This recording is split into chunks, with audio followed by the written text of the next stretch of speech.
Hey fellas, today we're talking about eBay. I'm going to tell you why you need to still be on eBay, why you should be selling on eBay, because there's a lot of money to be made on eBay.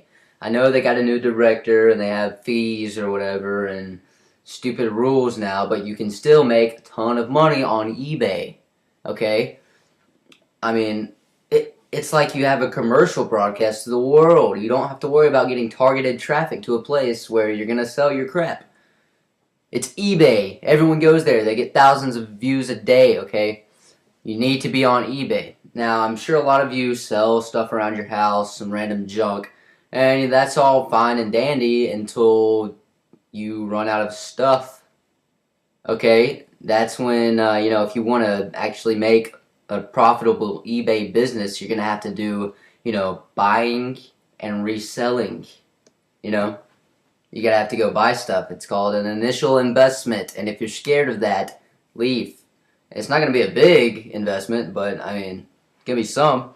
All right, and I'm gonna talk today about a few methods of buying and reselling. First and foremost, by far the best way to buy and resell that I've used is liquidation. You see these commercials on TV with liquidation blowout sales for stuff that's going out of business.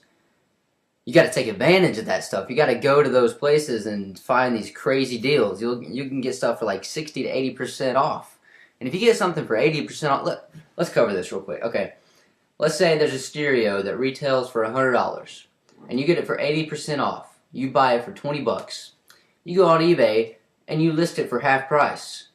Everyone's going to be like, and they're going to bid on it like crazy, and it's going to sell every time. No matter what, it's going to sell every single time. If you list it for half price, and it usually goes for $100, you list it for 50 bucks, you're going to get $30 profit if you bought it for 80% off. And usually it's going to go for a lot more than half price. It might go for 80 bucks or something. That's $50 profit. What if you bought 10 of those things and sold them for 80 bucks each? That's a $500 profit. That's some good stuff right there, okay? Let me just go ahead and tell you. With liquidation alone, I could make probably $2,500 a month back in the day. I don't really do that much eBay anymore, but a couple years ago I was big into eBay. And on liquidation sales alone, I could get it away with $2,500 a month on average. Now, before you run off to some liquidation sale, you need to go online and look at what they're selling, how cheap you're going to be able to get it. Then go on eBay, type in the item that you're looking for, and see what it's going for on eBay. If it's going for the same price that you can get it at the liquidation store, you can't buy that. You're not going to make anything. Just use common sense. You got to do some market research before you run off to these things. If they don't have a website, you can always have someone at home sitting by the phone with a computer, call them up, say, hey, look up this item, see what it's going for, And that's what you need to base all your decisions on. All your buying decisions need to be based on your market research, what you've looked up on eBay, and how much you can get it for. See if you can be happy with the profit that you're going to make. It needs to be at least 70% off, I think, if you're going to do a liquidation sale. You need to get, and don't go buy an iPod and try to resell it.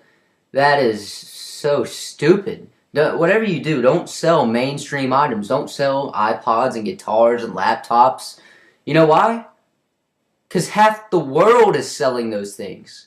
How are you going to compete with that? Go on eBay and type in iPod. You're going to get like 1 billion results. Everyone's selling iPods. And you know what? There's people out there with eBay businesses based solely on iPods. They sell iPod Nanos. And they probably got this contract with the manufacturer where, they buy them in big bulk wholesale lots and get this huge deal on them, and they can list them for dirt cheap. Like, you can't. You can't afford to list stuff for as cheap as they can. Okay? I mean, if you want to go make an iPod business, be my guest, but it's not going to be easy, and it's going to be some big investment. Alright? There's, so much better ways to sell stuff on eBay. You need to be looking for unique, specific items that you never thought would sell. Stuff, just random crap. One time I sold these desk lamps, at the base of them, they had like a robot in the middle. And everybody thought it was cool. They sold like crazy. It was like a little robot that did this in the middle of the lamp. I bought them for about $5 each. First I just bought one and I listed it. and it sold for 25 bucks.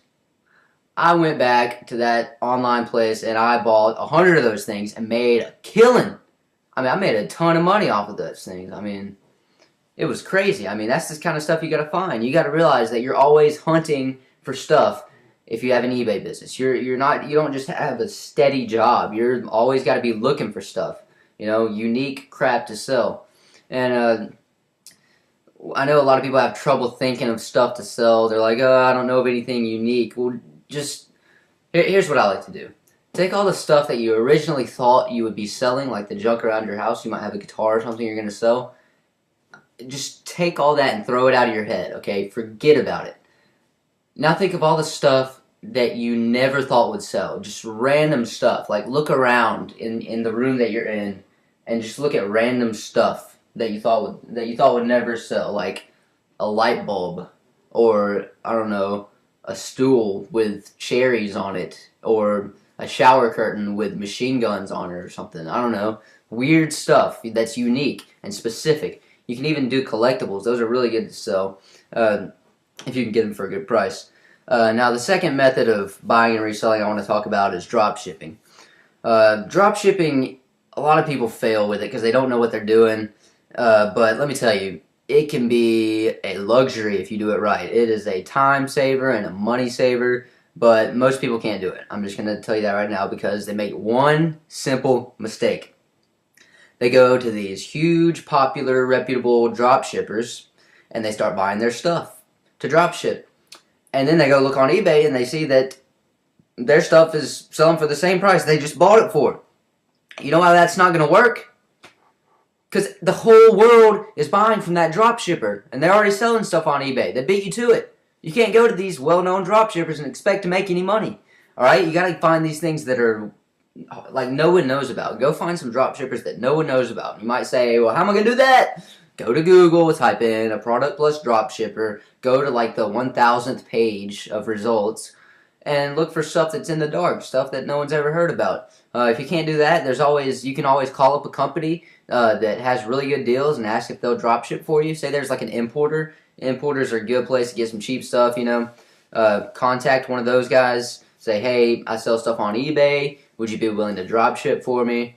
You know what drop shipping is, right? It's where, a company will warehouse your products, put them in a separate inventory, and when you make a sale, you send them the address and they ship it for you for like a $5 fee, which is a deal, because shipping costs more than that usually if you can get it for $5 fee, which that's what I used to do. I used to charge $5, or I used to pay $5 for if they would drop ship my stuff. Whenever I was working out the little contracts or whatever, and so that's a great way to make a lot of money on eBay with a lot less time because you're not having to ship stuff. Another thing is refurbished goods. That stuff can do very well. If you go to a retail store, go to an online retail store, go to their refurbished section, they're going to have all this crap that's used and they probably won't be able to sell it, so it's going to be for a cheap price. Go ahead and buy that stuff. First, look it up, see if you can get a profit. Always just look things up on eBay, see how much it's going for, see if it's selling or not, and see if you can make a profit from it. If you can, great, get some. Now, before you start selling, you need to get your feedback. Your eBay feedback needs to get up because that'll raise your prices like crazy. People will know that you're reputable. They'll know that you're trustworthy, that you're a good seller, and it's vital to your success on eBay. I mean, the easiest way to get it up, just let me go and tell you, is not by selling. You don't need to just start selling stuff and get it up like that. Take $20 and go buy a ton of ebooks, like 60, 70 cent ebooks, just a ton of them, from different sellers each. Make sure it's from a different seller so you can give feedback each time. Once you buy it for like 60 cents, give them positive feedback, they'll give you positive feedback. If you do like 30 of those, you're going to have 30 positive feedback, and that's going to look really good when you're selling stuff. People are going to know that you're a good seller, you're not going to scam them or something, and it's really a good reassurance, for the buyer, and it's going to let them bid a lot higher.